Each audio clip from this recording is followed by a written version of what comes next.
niba uzi ko umwirondoro wawe umwirondoro wawe w'umuntu uzi umwirondoro wawe w'umuntu wavuga ngo yabonye nyiracyo wa Yesu izo nizo amen. Hallelujah. Hallelujah. Yesu yabaye umuntu kugira abandi bantu bose babe muri kuba muri Yesu sukuba gusa muri Yesu n'ukwemera gukurikiza imico n'icyo yatekereza n'icyo yifuza ibyo yavuga ibyo yashiraga imbere. Hallelujah. Inde mu wangi kugira Yesu amuzi twakuganira kuko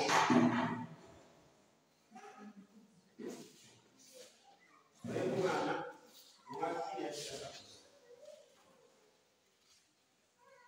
imico ya Yesu ijambo ry'urukundo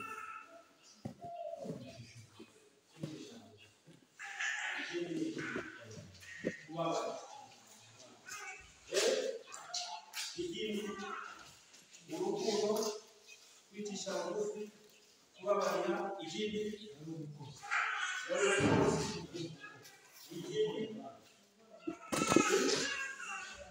kugwa neza kugira neza muvuge bigaye amahoro kumukora ibyo yaratenye ibyo tutazapanga kumenya ngo tuzigane tugafata gusamaraso yayogeje n'icyaha Yesu yabiraho. Hallelujah.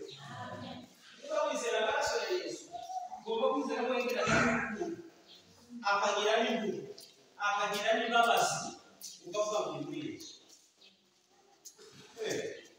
Abantu turagaragaza ko Yesu bakana n'abaguza imana y'amaraso bayabira amaraso n'ahagaze amaraso n'ubuzima bwa Yesu. Hallelujah. Amaraso representa ubuzima bwa Yesu bwose. Icyatumye amaraso ya Yesu agira agaciro nuko yari afite urukundo, nuko yari afite impuhwe, nuko yari afite ineza, nuko yacaga bugufi. Hallelujah. Iyo umuntu yumva ngo umuyobozi yarangiza afite akazi afite ukomeye kandi Yesu yaravuze ngo ndoroheje mu mutima umugwa neza ndoroheje mu mutima umugwa neza ntabwo bikomeye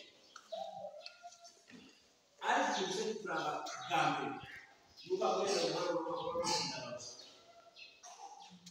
amubwira Rwanda kwa ubitanga kandi umugore ufite imitekerereze y'ibyaremwe bishaje yo muri Adamu wa Kanani wawe muri Adamu wa Kanani. Hallelujah. Hallelujah. Kumenya ko Yesu yabaye umuntu si ukumenya gusa ko yambaye umubiri ni ukumenya ibyamuranga nk'umuntu. Yesu ari hano ku isi ntabwo yigeze ahinga umurima we ntabwo yigeze acika butike nuko Yesu yabajije yewe waje kwiga bivuga ariko ibyo yaje gukorera abandi yaje gutanga ubugingo bwe uwo ni we Yesu ugomba kwizera.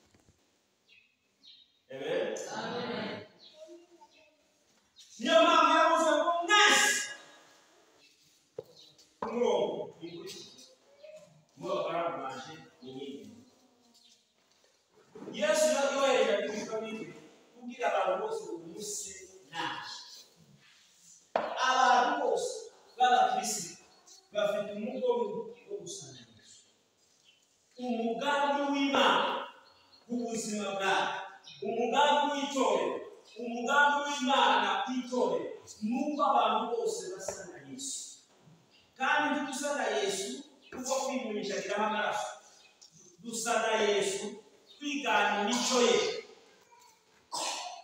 mu myigire. Mu Baroma igice cya 29 haravuga ngo Imana yategekeye yabagambiriye kubashushanya n'Umwana wayo akabisura muri bene se. Haleluya. Ntabwo twasa na Yesu tuzo kwinjiza imico ya Yesu, tutashaka kumera nkawe. Tekereza abantu bose bashize Yesu hano imbere bakavuga ngo dushaka kumera nkawe. Nta n'injyana yabaho, nta kurakara, twabona ko twese turashaka gusa na Yesu. Twese turashaka gusa nande? Iherezo ry'itorero, iherezo ry'umukristo ni ugusa na Yesu. Ubu ni bwo bugingo buhoraho nk'uko bakumenya. Uzi Yesu umumenya mu mico, ukisanisha n'imico ye, ukagerageza atari mu mbaraga zawe, ubashishijwe n'Umwuka Wera. Niyo mpamvu Umwuka Wera yaje. Umwuka Wera yaje kuduha gusa imbaraga kugira ngo dukore ibitangaza, twirukane amadayimoni. Oya, ngo tubaze ko dufite imbaraga z'Imana. Ikintu kigaragaza imbaraga z'Imana kuruta ibindi bintu byose ni uguhindura kuva ku mico yawe ya bene wanyu n'iy'isi ukagira imico y'Imana. Kuzura abapfuye si cyo cyane bigaragaza imbaraga z'Imana, ahubwo ni uko imico yawe yarahindutse igasa n'iya Yesu. Haleluya. Haleluya. Ubugingo buhoraho si ibintu by'ingenzi, ni ibintu bigaragaza Yesu ufitanye isano. Ubugingo buhoraho kumenya abavuga muri Bibiliya ni ukugirana isano na Yesu. Waramenye ibyo wamumenyeho bikaba ubuzima bwawe, bikakubyara bikaguhindura. Haleluya. Haleluya. Ubukristo ni ubuzima, ni isano. Ubukristo si idini, ni isano y'umuntu n'Imana, bishingiye ku kumenya Yesu ko ari Imana yabaye. Haleluya. Haleluya. Ntabwo ushobora kuvuga ngo ugasa n'Imana ugasa na Yesu. Ntabwo ushobora kuvuga ngo umuntu w'Imana kandi ubuzima bwa Yesu bukagaragaza. Karite y'ubuzima bw'umukristo igomba kuba ubugingo buhoraho. Ikarite y'ubuzima bw'Imana ni ubwoko bw'ubuzima bw'Imana umuntu agira muri we buva ku Mana bukagaragarira mu mibereho ya buri munsi. Haleluya. Nitutagira Yesu ngo tumwigireho, tuzaba ubukristo bwacu. Nitumara kumugira ubufositiri bw'Imana bw'Imana. Haleluya. Bemere Yesu kuko ari Imana. Ibyo twarabyemeye. Ariko kurwana cyane ni ukwanga umuntu bwa Yesu. Ntabwo gusa ngo ubona amaraso yari afite ngo n'inama n'amagufwa oya, ibyo ntibihagije. Ni ukumenya n'imico yari afite. Yari umuntu. Yesu wari ufite, Yesu wakoreraga abantu. Haleluya.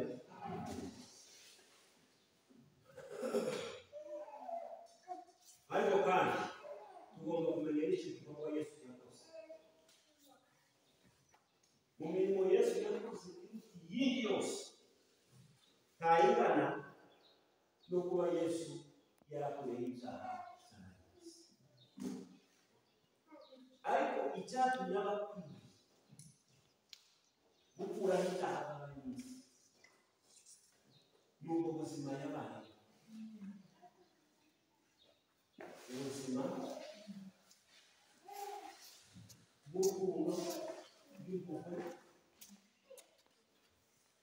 imbabazi